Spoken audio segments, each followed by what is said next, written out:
बोलो गुरुदेव भगवान की जय। प्यारे कृष्ण कन्हैया लाल की जय। श्री अग्नि महापुराण अध्याय 257 सीमा विवाद आदि का निर्णय। सीमा विवाद दो गांवों से संबंध रखने वाले खेत की सीमा के विषय में विवाद उपस्थित होने पर तथा एक ग्राम के अंतर्वर्ती खेत की सीमा का झगड़ा होने पर सामंत अर्थात सभी तरफ उस खेत से सटकर रहने वाले, स्थविर अर्थात बुद्ध आदि, गोप अर्थात गाय के चरवाहे, सीमावर्ती किसान तथा समस्त वनचारी मनुष्य, ये सब लोग पूर्वकृत स्थल अर्थात ऊंची भूमि, कोयले, धान की भूसी तथा बरगद आदि के वृक्षों द्वारा सीमा का निश्चय करें। वह सीमा कैसी हो, इस प्रश्न के उत्तर में कहते हैं, वह सीमा सेतु अर्थात पुल, वाल्मीकि अर्थात बामी, चैत्य अर्थात पत्थर के चबूतरे या देवस्थान, बांस और बालू आदि से उपलक्षित होनी चाहिए। सामंत अथवा समीपवर्ती ग्राम वाले 4, 8 अथवा 10 मनुष्य लाल फूलों की माला और लाल वस्त्र धारण करके सिर पर मिट्टी रखकर सीमा का निर्णय करें। सीमा विवाद में सामंतों के असत्य भाषण करने पर राजा को सभी को पृथक पृथक मध्यम साहस का दंड देना चाहिए। सीमा का ज्ञान कराने वाले चिन्हों के अभाव में राजा ही सीमा का प्रवर्तक होता है। आराम, आयतन, ग्राम, वापी या कूप, उद्यान, गृह और वर्षा के जल को प्रवाहित करने वाले नाले आदि की सीमा के निर्णय में भी यही विधि समझनी चाहिए। मर्यादा का भेदन, सीमा का उल्लंघन एवं क्षेत्र का अपहरण करने पर राजा क्रमशः अधम, श्रेष्ठतम और मध्यम साहस का दंड देना चाहिए। यदि सार्वजनिक सेतु और छोटे क्षेत्र में अथवा जल वाला कुआं बनाया जा रहा हो तथा वह दूसरे की कुछ भूमि अपनी सीमा में ले रहा हो, परंतु उससे हानि तो बहुत कम हो और बहुत से लोगों की अधिक भलाई हो रही हो, तो उसके निर्माण में रुकावट नहीं डालनी चाहिए। जो क्षेत्र के स्वामी को सूचना दिए बिना उसके क्षेत्र में सेतु का निर्माण करता है, क्षेत्र का स्वामी ही उसके फल का भोगी भागी होगा और उसके अभाव में वह उस सेतु से प्राप्त फल का उपभोग स्वयं नहीं कर सकता। क्षेत्र का स्वामी ही उसके फल का भोगी भागी होगा और उसके अभाव में राजा का उस पर अधिकार होगा। जो कृषक किसी के खेत में एक बार हल चलाकर भी उसमें स्वयं खेती ना करता हो और दूसरे से भी ना कराए, राजा उससे क्षेत्र स्वामी को कृषि का संभावित फल दिलाए और खेत को दूसरे किसान से जुतवाए। स्वामी पाल विवाद। अधुना गाय, भैंस या भेड़ बकरी चराने वाले चरवाहे जिस समय किसी के खेत चरा दें तो उनको किस तरह दंड देना चाहिए, इसका विचार किया जाता है। राजा दूसरे के खेत की फसल को नष्ट करने वाली भैंसों पर 8 मास अर्थात पण का 20वां हिस्सा दंड लगावे। गऊ पर उससे आधा और भेड़ बकरी पर उससे भी आधा दंड लगावे। यदि भैंस आदि पशु खेत चरकर वहीं बैठ जाएं तो उन पर पूर्व कथित से दुगना दंड लगाना चाहिए। जिसमें अधिक मात्रा में तृण और काष्ठ उपजता है, ऐसा भूप्रदेश जिस समय स्वामी से लेकर उसको सुरक्षित रखा जाता है तो उसको विवीत कहते हैं। उस रखांतु को भी हानि पहुंचाने पर इन भैंस आदि पशुओं पर अन्य खेतों के समान ही दंड समझे। इसी अपराध में गधे, ऊँटों पर भी भैंस के समान ही दंड लगाना चाहिए।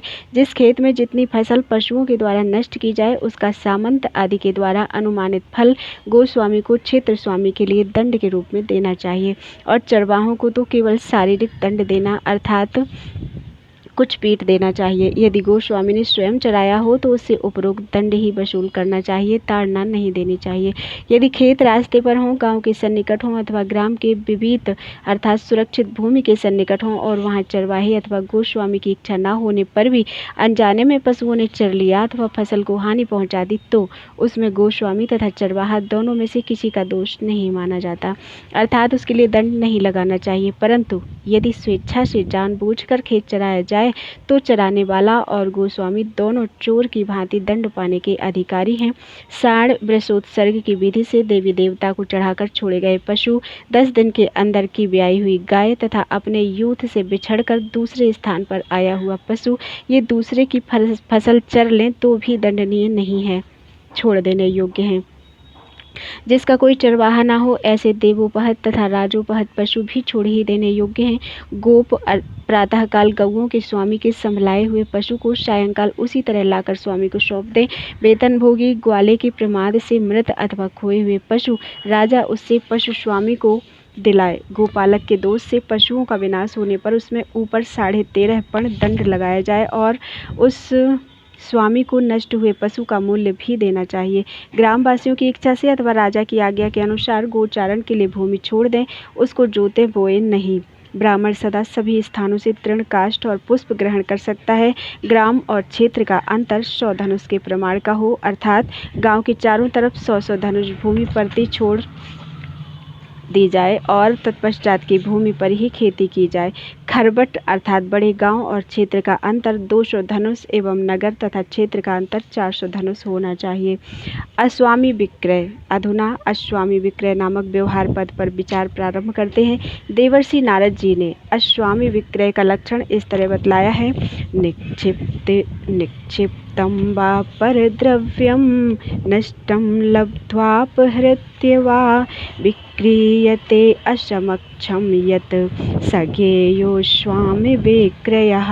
अर्थात धरोहर के तौर पर रखे हुए पराये द्रव्य को खोया हुआ पाकर एवं स्वयं चुराकर जो स्वामी के परोक्ष में बेच दिया जाता है वह अश्वामी विक्रय कहलाता है। द्रव्य का स्वामी अपनी वस्तु दूसरे के द्वारा बेची गई यदि किसी खरीदार के पास देखे तो उसको अवश्य पकड़े, अपने अधिकार में ले ले। यहाँ विक्रीत शब्द दत्त और आहित का भी उपलक्षण है, अर्थात यदि कोई दूसरे की रखी हुई वस्तु उसको बताए बिना दूसरे के यहाँ रख दे या दूसरे को दे दे तो उस पर यदि स्वामी की दृष्टि पड़ जाए तो स्वामी उस वस्तु को हठात ले ले या अपने अधिकार में कर ले, क्योंकि उस वस्तु से उसका स्वामित्व निवृत्त नहीं हुआ। यदि खरीदार उस वस्तु को खरीद कर छिपाए रखे किसी पर प्रकट ना करता हो तो उसका अपराध माना जाता है। तथा जो हीन पुरुष है अर्थात उस द्रव्य की प्राप्ति के उपाय से हीन है, उससे एकांत में कम मूल्य में और असमय में अर्थात रात्रि आदि में उस वस्तु को खरीदने वाला मनुष्य चोर होता है, अर्थात चोर के समान दंडनीय होता है। अपनी खोई हुई या चोरी में गई हुई वस्तु जिसके पास देखे उसको स्थानपाल आदि राज कर्मचारी से पकड़वा देना चाहिए। यदि उस स्थान अथवा समय में राज कर्मचारी ना मिले तो चोर को स्वयं पकड़ कर राज कर्मचारी को सौंप देना चाहिए। यदि खरीद कर यह कहे कि मैंने चोरी नहीं की है, अमुक से खरीदी है, तो वह बेचने वाले को पकड़वा देने पर शुद्ध अर्थात अभियोग से मुक्त हो जाता है। जो नष्ट या अपहत वस्तु का विक्रेता है उसके पास से द्रव्य का स्वामी द्रव्य राजा अर्थदंड और खरीदने वाला अपना दिया हुआ मूल्य पाता है। वस्तु का स्वामी लेख्य आदि आगम या उपभोग का प्रमाण देकर खोई हुई वस्तु को अपनी सिद्ध करना चाहिए। सिद्ध ना करने पर राजा उससे वस्तु का पंचमांश दंड के रूप में ग्रहण करना चाहिए। जो मनुष्य अपनी खोई हुई अथवा चुराई गई वस्तु को राजा को बिना बतलाए दूसरे से ले ले, राजा उस पर 96 पड़ का अर्थदंड लगावे। सौल्किक या स्थानपाल जिस खोए अथवा चुराए गए द्रव्य को राजा के पास लाएं, उस द्रव्य को 1 वर्ष के पूर्व ही वस्तु का स्वामी प्रमाण देकर प्राप्त कर ले। 1 वर्ष के बाद राजा स्वयं उसको ले ले। घोड़े आदि 1 खुर वाले पशु खोने के बाद मिले तो स्वामी उनकी रक्षा के निमित्त 4 पण राजा को दे। मनुष्य जातीय द्रव्य के मिलने पर 5 पण, भैंस ऊंट और गौ के प्राप्त होने पर 2-2 पण तथा भेड़ बकरी के मिलने पर पण का चतुर्थांश राजा को अर्पित करना चाहिए। दत्ता प्रदानिक का स्वरूप देवर्षि नारद ने इस तरह बतलाया है। जो असम्यक रूप से अर्थात आरोग्य मार्ग का आश्रय लेकर कोई द्रव्य देने के पश्चात फिर उसको लेना चाहता है उसको दत्ता प्रदानिक नामक व्यवहार पद कहा जाता है। इस प्रकरण में इसी पर विचार किया जाता है। जीविका का उपरोध न करते हुए अपनी वस्तु का दान करना चाहिए, अर्थात कुटुंब के भरण पोषण से बचा हुआ धन ही देने योग्य है। स्त्री और पुत्र किसी को न देना चाहिए। अपना वंश होने पर किसी को सर्वस्व का दान नहीं करना चाहिए। जिस वस्तु को दूसरे के लिए देने की प्रतिज्ञा कर ली गई हो वह वस्तु उसी को दे, दूसरे को नहीं देना चाहिए। प्रतिग्रह प्रकट रूप में ग्रहण करना चाहिए। विशेषतः स्थावर भूमि वृक्ष आदि का प्रतिग्रह तो सबके सामने ही ग्रहण करना चाहिए। जो वस्तु जिसे धर्मार्थ देने की प्रतिज्ञा की गई हो वह उसको अवश्य दे देना चाहिए और दी हुई वस्तु का कदापि फिर अपहरण नहीं करना चाहिए, उसको वापस ना ले। कृतानुशय। अधुना कृतानुशय बतलाया जाता है। इसका स्वरूप देवर्षि नारद जी ने इस तरह कहा है। जो खरीदार मूल्य देकर किसी कार्पण्य वस्तु को खरीदने के बाद उसको अधिक महत्व की वस्तु नहीं मानता, इसलिए उसको लौटाना चाहता है और यह मामला कृतानुशय नामक विवाद पद कहलाता है। ऐसी वस्तु को जिस दिन खरीदा जाए उसी दिन अविकृत रूप से मालधनी को लौटा दिया जाए। यदि दूसरे दिन लौटावे तो क्रेता मूल्य से 1/30वां भाग त्याग देना चाहिए। यदि तीसरे दिन लौटावे तो 1/15वां भाग त्याग देना चाहिए। इसके बाद वह वस्तु खरीदार की ही हो जाती है, वह उसको लौटा नहीं सकता। अधुना बीज आदि के विषय में बताते हैं।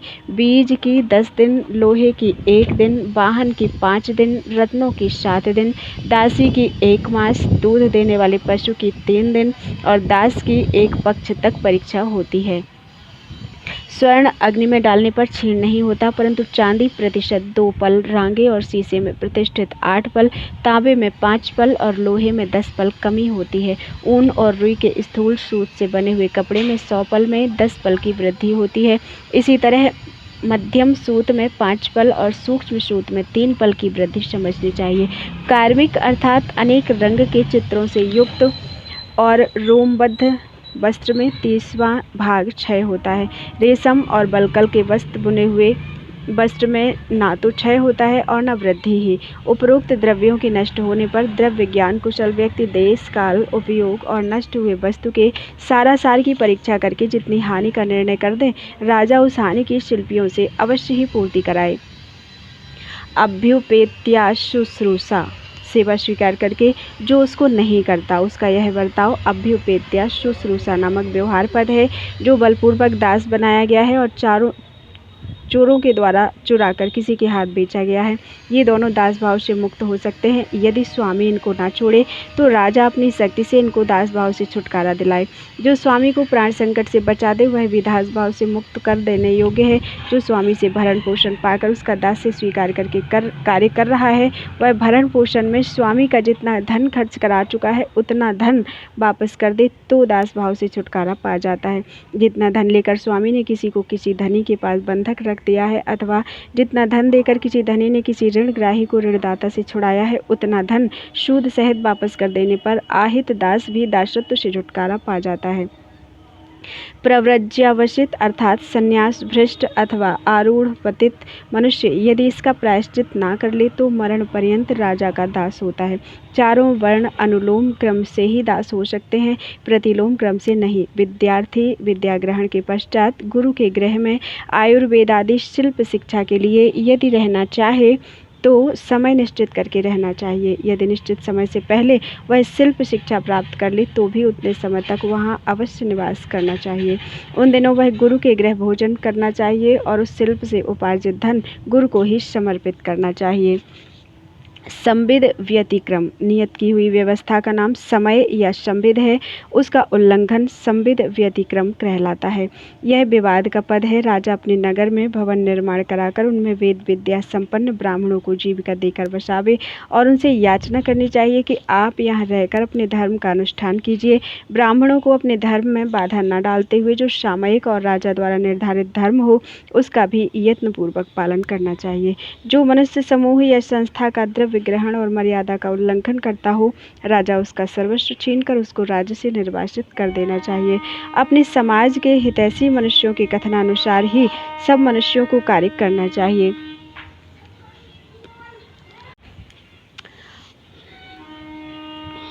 जो मनुष्य समाज के विपरीत आचरण करना चाहिए, राजा उसको प्रथम साहस का दंड देना चाहिए। समूह के कार्य की सिद्धि के लिए राजा के पास भेजा हुआ मनुष्य राजा से जो कुछ भी मिले वह समाज के श्रेष्ठ व्यक्तियों को बुलाकर समर्पित कर देना चाहिए। यदि वह स्वयं लाकर नहीं देता तो राजा उससे 11 गुना धन दिलावे। जो वेद ज्ञान संपन्न, पवित्र अंतःकरण वाले, लोभ शून्य तथा कार्य का विचार करने में कुशल हों, उन समूह के हितैषी मनुष्यों का वचन सबके लिए पालनीय है। श्रेणी अर्थात एक व्यापार से जीविका चलाने वाले, नैगम अर्थात वेदोक्त धर्म का आचरण करने वाले, पाखंडी अर्थात वेद विरुद्ध आचरण वाले और गण अर्थात अष्ट शस्त्रों से जीविका चलाने वाले, इन सब लोगों के लिए भी यही विधि है। राजा इनके धर्म भेद और पूर्व वृत्ति का संरक्षण करना चाहिए। वेतन दान, जो भृत्य लेकर काम छोड़ दे वह स्वामी को उस वेतन से 2 गुना धन लौटाए। वेतन ना लिया हो तो वेतन के समान धन उससे ले। भृत्य सदा खेती आदि के सामान की रक्षा करनी चाहिए। जो वेतन का निश्चय किए बिना भृत्य से काम लेता है, राजा उसके वाणिज्य, पशु और शस्य की आय का दशांश भृत्य को दिलाए। जो भृत्य देश काल को अतिक्रमण करके लाभ को अन्यथा अर्थात औसत से भी कम कर देता है, उसको स्वामी अपने इच्छानुसार वेतन देना चाहिए, परंतु औसत से अधिक लाभ प्राप्त कराने पर भृत्य को वेतन से अधिक देना चाहिए। वेतन निश्चित करके 2 मनुष्यों से ही काम कराया जाए और यदि वह काम उनसे समाप्त ना हो सके तो जिसने जितना काम किया हो उसको उतना वेतन दे और यदि कार्य सिद्ध हो गया हो तो पूर्व निश्चित वेतन देना चाहिए। यदि भारवाहक से राजा और देवता संबंधी पात्र के सिवा दूसरे का पात्र फूट जाए तो राजा भारवाहक से पात्र दिलावे। यात्रा में विघ्न करने वाले भृत्य पर वेतन से 2 गुना अर्थदंड करना चाहिए। जो भृत्य यात्रारंभ के समय काम छोड़ दे उससे वेतन का 7वां भाग, कुछ दूर चलकर काम छोड़ दे उससे 4th भाग और जो मार्ग के मध्य में काम छोड़ दे उससे पूरा वेतन राजा स्वामी को दिलावे। इसी तरह भृत्य का त्याग करने वाले स्वामी से राजा भृत्य को दिलाए। ध्यूत समाहुय, जुए में छल से काम लेना ध्यूम समाहुय है। प्राणी भिन्न पदार्थ सोना चांदी आदि के खेला जाने वाला जुआ ध्यूत कहलाता है, परंतु प्राणियों को घुड़दौड़ आदि में दांव पर लगाकर खेला जाए तो उसको समाहुय कहा जाता है। परस्पर की स्वीकृति से जुआरियों द्वारा कल्पित पण को ग्लह कहते हैं। जो जुआरियों को खेलने के लिए सभा भवन संप्रदान करता है वह सभिक कहलाता है। ग्लह या दाव में 100 या इससे अधिक वृद्धि प्राप्त करने वाले धूर्त जुआरी से सभिक प्रतिशत 5 पण अपने भरण पोषण के लिए ले, फिर दूसरी बार उतनी ही वृद्धि प्राप्त करने वाले अन्य जुआरी से प्रतिशत 10 पण ग्रहण करना चाहिए। राजा के द्वारा भली भांति सुरक्षित ध्यूत का अधिकारी सभिक राजा का निश्चित भाग उसको देना चाहिए। जीता हुआ धन जीतने वाले को दिलाए और क्षमा परायण होकर सत्य भाषण करना चाहिए। जिस समय ध्यूत का सभिक और प्रख्यात जुआरियों का समूह राजा के सन्निकट आए तथा राजा को उनका भाग दे दिया गया हो तो राजा जीतने वाले को जीत का धन दिला दे, अन्यथा ना दिलाए। ध्यूत व्यवहार को देखने वाले सभासद के पद पर राजा उन जुआरियों को ही नियुक्त करना चाहिए तथा साक्षी भी ध्यूतकारों को ही बनाए। कृत्रिम पासों से छलपूर्वक जुआ खेलने वाले मनुष्यों के ललाट में चिन्ह करके राजा उनको देश से निर्वासित कर देना चाहिए। चोरों को पहचानने के लिए ध्यूत में एक ही किसी को प्रधान बनाए। यही विधि प्राणी ध्यूत समाहुय अर्थात घुड़दौड़ आदि में भी समझनी चाहिए। इस प्रकार महापुराणों में श्रेष्ठ श्री विष्णु वामपाद स्वरूप कृष्ण द्वैपायन भगवान व्यास कृत अग्नि महापुराण अंतर्गत आगत विषयों का विवेचन संबंधी 257वां अध्याय पूरा हुआ।